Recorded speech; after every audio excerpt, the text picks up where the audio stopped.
the show, the movement moving like a freight train, breaking walls and crumble earth with every step we take. We walking by with lash and your neck will break. Never let it stray, so say it wrong or set it straight. So coming at us with an awkward demeanor is leaving your life in the dead of face. So pedal straight, avoid these shots, we send it all costs. Truly believing that it'll be different, we watching your body get hauled off. Simple as this, we giving the vibe of the revolution that we living within. Diminish the doubt of the haters that talk on the low because of this minuscule shit. Dagger Heart. Dagger Heart. Dagger Heart, come and me want to go home. Come, Mr. Mercer, and send me some free merch. Dagger Heart, come and me want to go home. It's Thursday. It is gloomy. It is D-Day. So let's take a moment to appreciate all the men and women of the armed forces who gave their lives during World War II in celebration of how awesome those guys are. Happy D-Day. It's Dagger Heart Day also, which means it's time to catch up with our friends at Critical Role and see what, if anything, has changed on the Dagger Heart. How is Dagger Heart going to compete with the sudden influx of popularity of DC-20? We'll talk about that in a bit. And what is this week's controversy? Well, congratulations, Matt Mercer and company. You made an entire week 99% free of anybody finding anything wrong with the show. There was only one thing I saw the entire week. And of all the complaints about Critical Role I have seen over this years, this might be one of the more stupid ones. But yep, it is a thing. So let's get to it. But first, the numbers. Okay, I have no way to follow the numbers on Beacon because I'm not subscribed to Beacon. And I'm not going to subscribe to Beacon. But based upon the numbers on the other two channels, I'm assuming Beacon's doing okay. So first, on the Twitch. They're still posting on Twitch. Let's see. We got something going back as far as 23 days, 21 days, 14 days. Yeah, not as much on the Twitch as they're used to, but we also know people are abandoning the Twitch left and right to jump on the Beacon bandwagon. We've got the Candle Obscura live event that they did. I would love to know the numbers. Only 54.9K views on the Twitch, but on the people actually seeing it in production, who knows? Who knows? Looks like they did a pretty good production, but I don't know if we have numbers of who actually showed up to see it. And then we have 2 days ago, we have another episode of Four-Sided Dice with 45.3K views on the Twitch. So definitely the numbers are dropping from like even 14 days ago at 162K views, 30 days ago at 256K views. Now we're barely scratching the surface of 100K views. So yeah, it looks like the Critical Role fans are abandoning the Twitch in droves to jump on the Beacon, which has at least crashed the internet at least twice so far. So I'm guessing Beacon's doing okay. Meanwhile, over at the Tube of Views, we had Mitz Season 3, Episode 16 with 17K views. The Dagger Heart live one-shot 6 days ago with 128K views. The Candle Obscura live performance at the theater thingy, 61K views. Oof, that's not good. Critical Role Campaign 3, Episode 7, Abridged, cut down to an hour and 6 minutes with only 16K views. I have a feeling they were expecting that to be higher. Mitz Season 3, Episode 17 with 8.4K views. I think it's safe to say, if we haven't said it yet, that Mitz is a failed experiment. But it seems to be something they enjoy, so who cares? It looks like they like making it. We've got Four-Sided Dive, Episode 24, 63K views. And then the More-Sided Dice, Episode 4, SDE 224, with 24K views. And no, maybe is the show taking a break? Because I see no mention of Critical Role this week, or just it's now all on the four-sided the beacon. And again, I have no way to trace the beacon numbers because I'm not going to sign up for beacon. But if you want to, you can, and you can tell me what the numbers are. Over on the Dagger Heart RPG site, last playtest survey was May 29th. Last changelog was May 17th. So nothing has changed since May 17th. It is June 6th, my parents' anniversary. Congratulations, Mom and Dad. Which leaves only the latest this week's latest controversy for Critical Role. So this has got to be the slowest week for them. Congratulations, guys. So I saw this morning, and then when I went back to look at it again, it was gone. So maybe the person who posted it has already taken it down, realizing how dumb it was, or I just can't find it again. I don't know, but apparently somebody was complaining about Critical Role stealing from other sources and stealing from Dungeons and Dragons, and how legal was it for them to use D&D stuff? Was it legal? And they were talking about the Critical Role Pantheon and some other stuff, and is it legal? And that is just really... I mean, even I, somebody who dislikes Critical Role and the whole thing, and scratching my head on that one. Is it legal for them to use product created by Wizards of the Coast? Specifically in question, the divinity of the various incarnations that have appeared in Wizards of the Coast product, like Orcus or Tyr, or the Raven Queen, or Bane, or Cyric, or Mordekainen.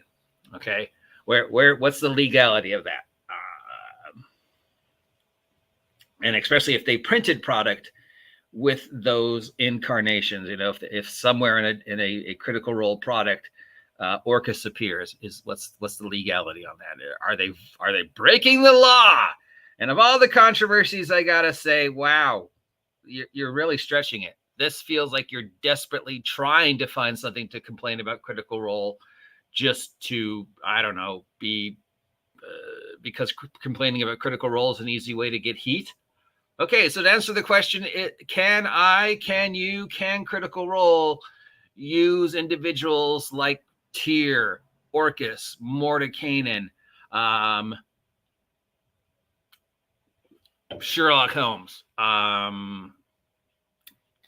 And the answer is yes. Yes, you can.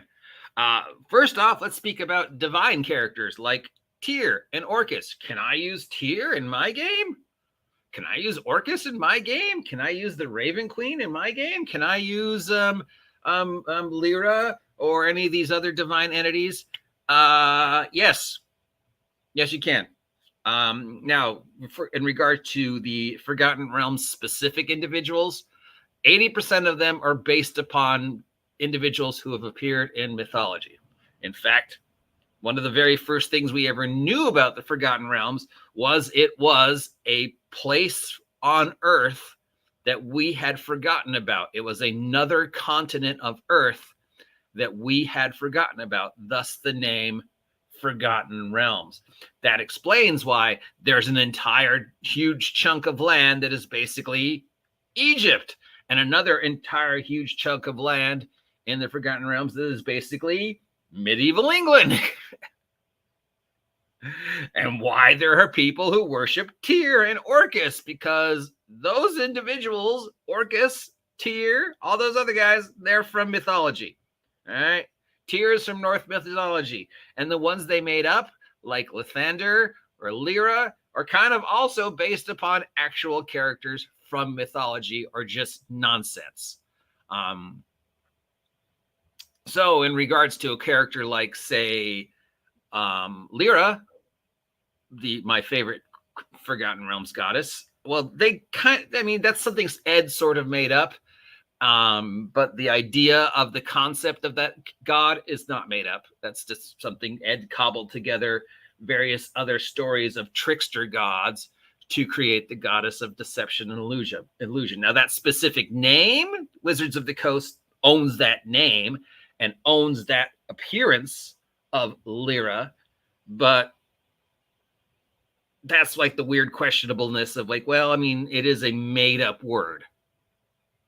So you could not use the exact copy duplicate word for word of Lyra as she appears in the Forgotten Realms, because that is 100% theirs. Yes. But can Matt Mercer use all the other stuff he's used that he borrowed from D&D? Absolutely, because nothing he borrowed from D&D was exclusive to D&D, and they were sponsored by Wizards of the Coast. I don't know if you remember this, but they're sponsored by Wizards of the Coast, which means,